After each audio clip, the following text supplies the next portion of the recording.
In this episode of Vinyl Haul, I got a couple of metal compilations, an old thrash record, some early demo material, and a few 2024 releases as well. So let's talk about them. Stick around.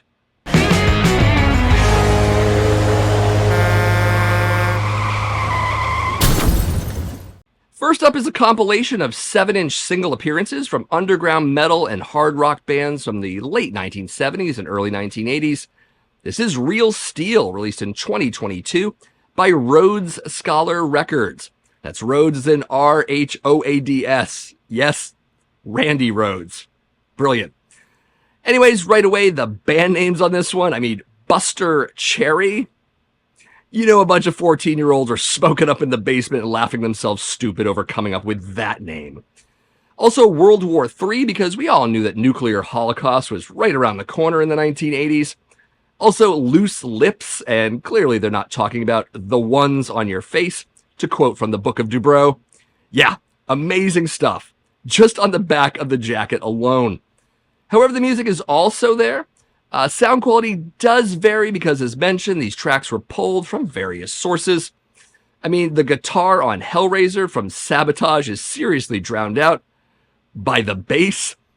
Also, not every song is purely metal, even for its time. Sweet Young Thing from Loose Lips, though metallic at times, is also dipping heavily into new wave. But both of these are more the exception than the rule. Also, some of these bands are actually on metal archives, including Shadow, Heavy Metal Kids, Laser, World War III, and Revel. Anyways, vinyl variant on this one is 1 LP Classic Black. But check out this little fucker shotgunning a beer on the disc label. I mean, that's probably the only beer he needs. Yeah, he's done. Anyways, favorites on this one include the Nawabum-drenched Sweet Evil from Buster Cherry. Also, the Judas Priest-influenced Hero's Call from Heavy Metal Kids. Demon's Daughter from Laser, and that's Laser with a Z in the middle. And also Danger from Revel with some awesomely shrill falsetto screams. There's also a sequel to this comp called Real Steel 2, which I also bought and will likely talk about in a future episode. So check back in for that. So a bit disappointed that there is zero documentation on these bands included in the record. I mean, it would have been cool to know more about them, maybe some brief bios. I mean, at least the states they're from are mentioned on the back. Anyways, aside from that glaring omission, the punk and Nawabum influences are prominent in these songs, but it's also the era for that. The sequel comp does cover the entirety of the 1980s exclusively, but we'll get to that when we get to it. As for this comp, I'm glad I bought it because there are some real gems on here. Of course, comps like this can be an acquired taste. Check it out if interested in lo-fi basement metal bands that no one knows, but can definitely rock. Next up is the debut studio album from doom metal band Slower. This is Slower, released in 2024 by Heavy Psych Sounds. So this is a project featuring members of Caius, Monolord, Fu Manchu, and others, in which songs from the band Slayer are covered, but slowed way the hell down, hence the name Slower. 5 songs in total here, so one might be tempted to call this an EP, but again, the tracks are really slowed down. I mean, War Ensemble alone is almost 11 minutes in length. So yeah, LP for sure. Speaking of that opening track, you're hit right away with fuzzy doom guitars and pounding drums, and it's a good indicator of what's to come and that you might have to wait for the lyrics in order to figure out which song is being covered. Maybe except for Dead Skin Mask and maybe South of Heaven, whose lead and riffs are very recognizable at almost any speed. Anyways, vocals are being handled mostly by Amy Berrysmith from Year of the Cobra, who brings an ethereal and almost otherworldly presence with her singing, giving these covers a greater eeriness. Think Frail or early Lucifer. Also, Laura Pleasance from Kylesa is on one track, such being South of Heaven, which was the first song demoed for this project and pretty much got it off its feet. Also dug the Raining Blood drum teaser at the end. Funny enough, I can't hear any tonal or stylistic difference between the two singers, as they both affect this doomy, spooky female vocal thing. But that spooky mood is definitely matched well by the guitar being drop-tuned to B standard. And since you could already assume that the solos are not at full ripping speed, they instead have an almost bluesy wail to them, but still very heavy. Anyways, vinyl variant on this one is 1 LP Classic Black. track listing there. And a little hair there. Heavy Psych Sounds logo on the reverse. You also get an inner sleeve, picture of the band, track listings, and credits on the reverse. Favorites on this one, definitely War Ensemble, but also Blood Red and Dead Skin Mask, but especially Blood Red. Maybe start with that one first. It's pretty cool.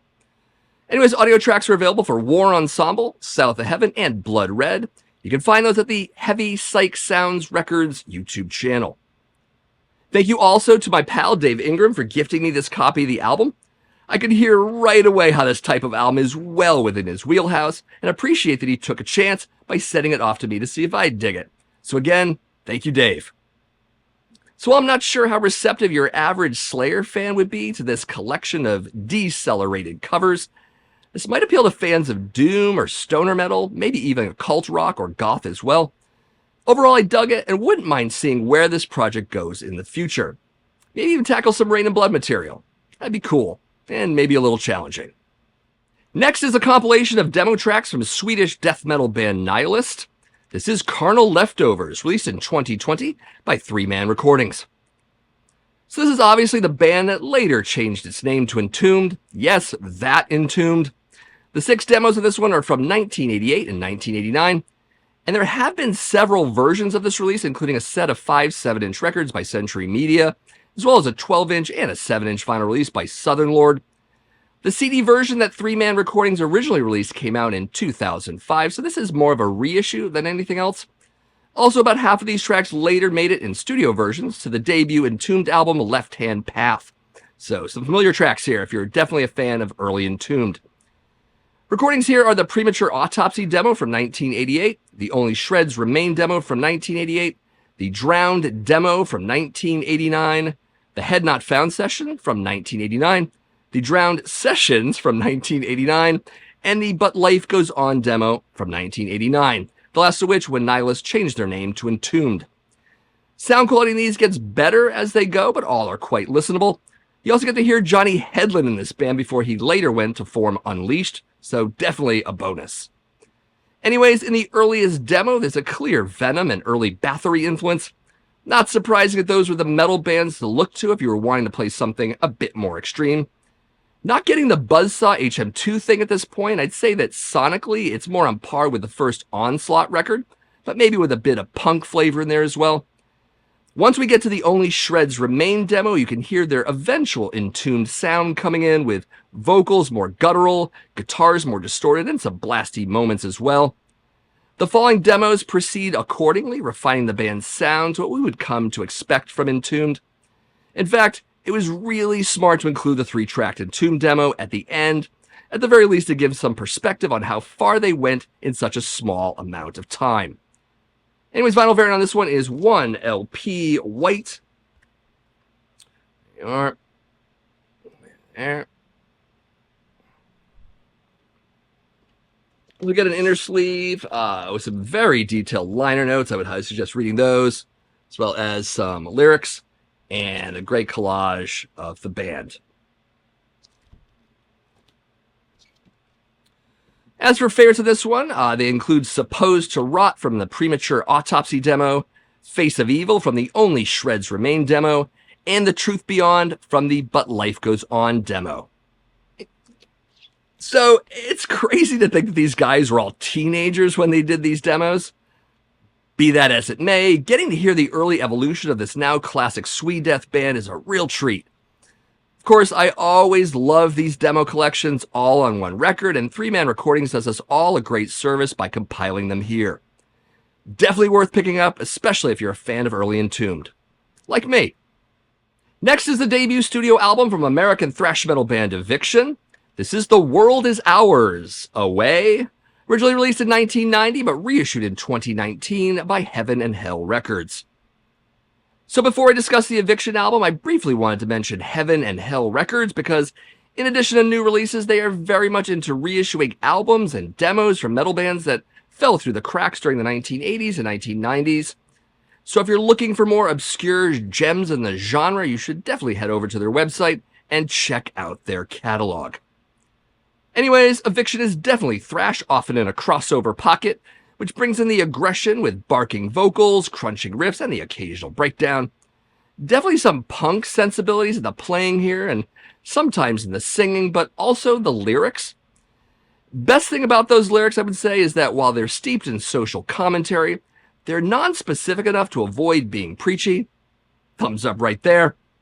Also, regarding the vocals, I'm generally preferring the more aggressive barks and the punky talk singing that sometimes makes its way into the tracks. Guitar tone adds a lot of crunch along with a clangy bass, and solos are often pretty competent and even sometimes shreddy. Not sure how I feel about the harmonica blues thing in the intro to Open Your Eyes, but there was a lot of this odd musical inclusion thing going on in some early 90s thrash metal, so I'm just going to chalk it up to an attempt at humor and leave it be. Anyways, vinyl variant on this one is 1 LP red. It is limited to 100 copies. This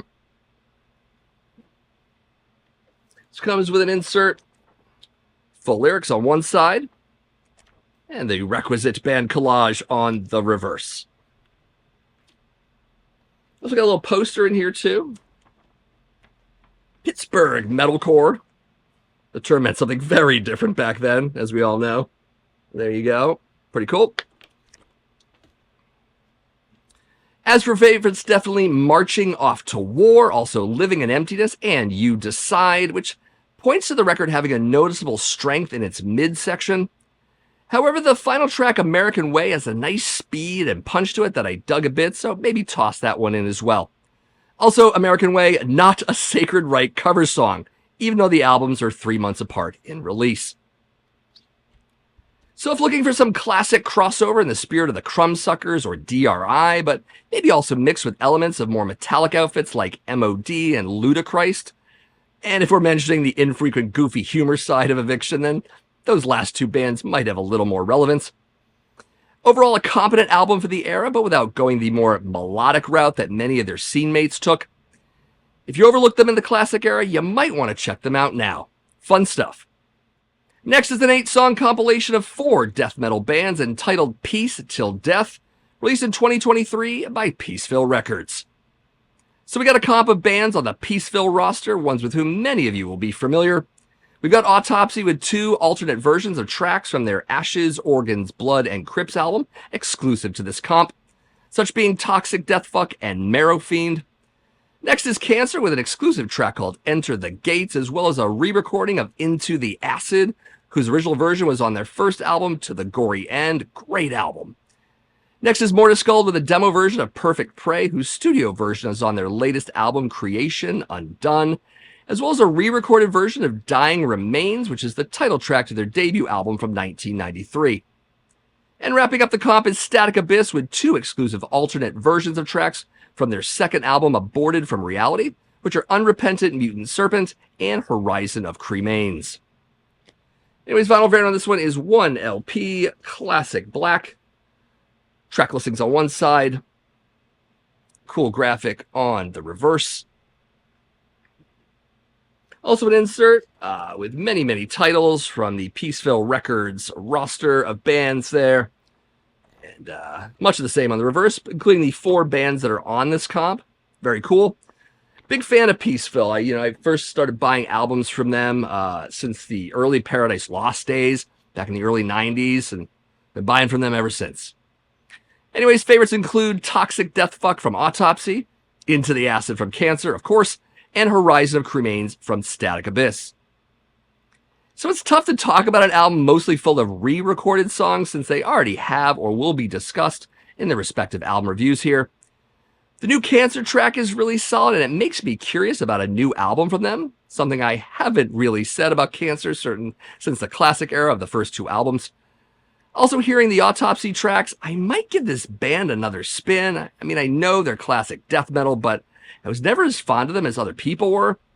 But these tracks, at the very least, definitely make me want to revisit the newest album and maybe reconsider. Thanks to this comp. We'll see what happens. As for Mortis Skull, they're fine for what they do, but I've never been prompted to pick up any of their records, so they're in a bit of a holding pattern with me. Not bad, but immediately not grabbing my attention either. Maybe I just haven't heard enough of them.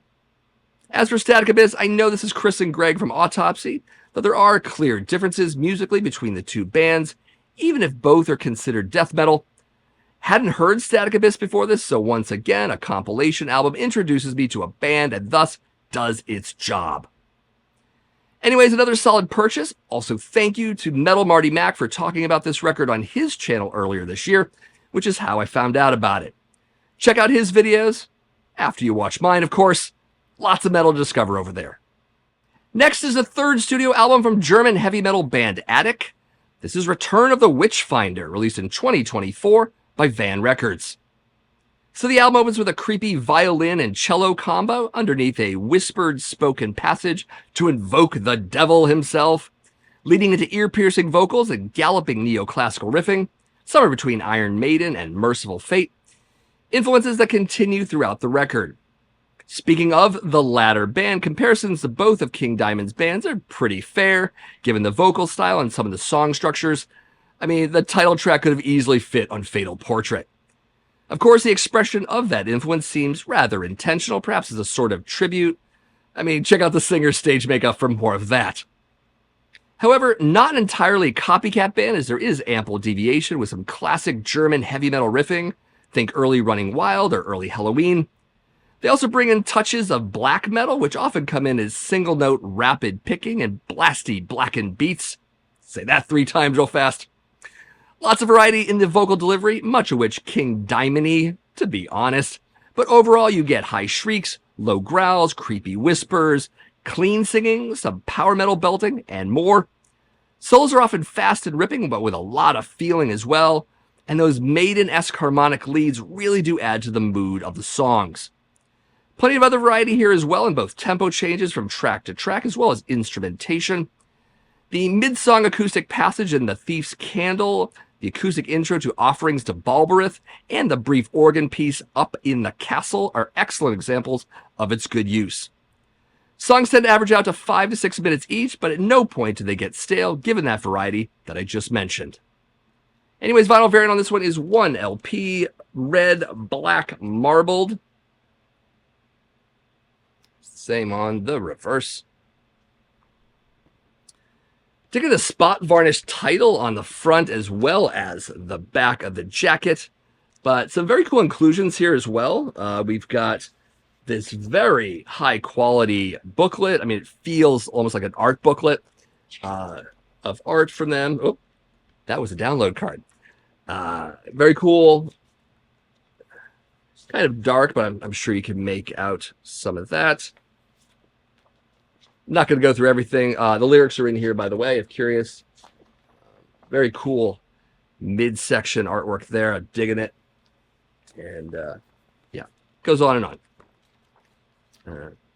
Credits on the reverse.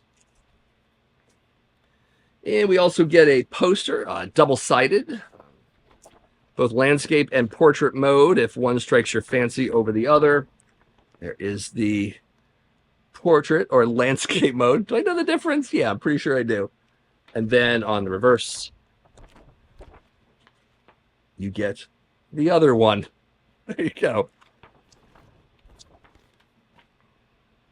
Also comes in a gatefold jacket. Let's not forget that. Picture of the band, including the singer in quasi-familiar makeup. Anyways, tracks on this one that I really dig include Darkest Rites, also The Thief's Candle, and The Baleful Baron. Music videos are also available for Darkest Rites and Synotus Horrenda, as well as an audio clip for the title track.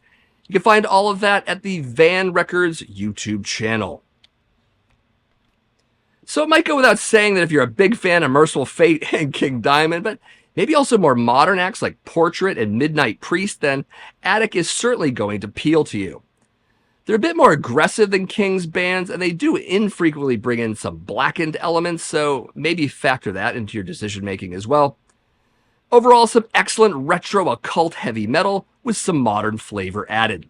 Definitely interested in checking out their previous 2 albums in the future. Next is the second studio album from American death doom band Spectral Voice. This is Sparagmos, released in 2024 by Dark Descent Records.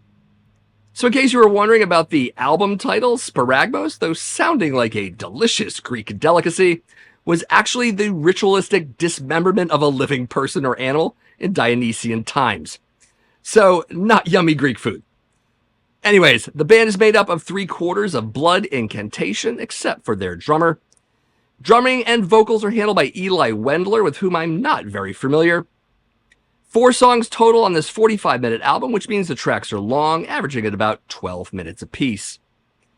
So distant reverb single guitar notes underneath ambient tones are quickly shattered by a pummeling doom riff and slow pounding drums. Dissonant chords are struck along with a chaotic mix of pick slides and crashing cymbals, leading us to agonizing and cavernous growls. When the pace intermittently picks up in these tracks, it's certainly blackened, but also teetering into industrial noise, think early Godflesh, with vocals expanding to shrieks, whispers, shouts, and again, just plain agony. If they were aiming for a musical equivalent of that titled ritual practice, then I'd say they succeeded. There are parts of tracks that almost qualify as funeral doom, so if you're into that, then there you go. And although not strictly a musical comparison, I sometimes get vibes of some of the more experimental Celtic Frost moments in the ambient passages, the kind of moments that might have later inspired Warrior to form Triptychon. Anyways, vinyl variant on this one is 1 LP gold. And the reverse. Also got a poster. This one is landscape. There we go. Basically the art on the record jacket. Very cool. Let's get an insert. Full lyrics of the tracks. And then pictures and credits on the reverse. How about that? I would definitely say, there's no more in there, good. I would say of the 4 tracks, my favorite is definitely Sinew Sensor. Check that one out first. Speaking of which, visualizer videos are out for Sinew Sensor, as well as Red Feasts condensed into one. You can watch both of those at the Dark Descent Records YouTube channel. So this might seem like an oversimplification, but elements of this record definitely leave the impression of a Death Doom version of Blood Incantation, bringing both the death metal but also the ambience, the latter of which sometimes from that Luminescent Bridge EP that gained some controversy amongst listeners, to put it mildly. Anyways, as a fan of both death metal and ambient soundtracks of a dark nature, this definitely works and definitely feels best consumed as a single work. Not for the death metal purist, because there is a lot more going on here than simply that. What is going on here is undeniably heavy, chaotic, relaxing, doomy, and unsettling, all of which work well together. Check it out. So just another release that I picked up that I have less to talk about, but is certainly worth showing. This is Twisted Sister with From the Bars to the Stars DVD box set from 2011. Believe it or not, Amazon is still selling this box at around $27 US, which comes out to less than $7 a disc. And I should explain something. There appear to be 5 DVDs here, but there are really only 4 because the 5th DVD case actually has collectibles inside of it, which is kind of strange. In fact, I'll just show you a few of these here. There is a Twisted Sister tree decoration for the Christmas time. Also, a pin with the old TS logo from the 70s.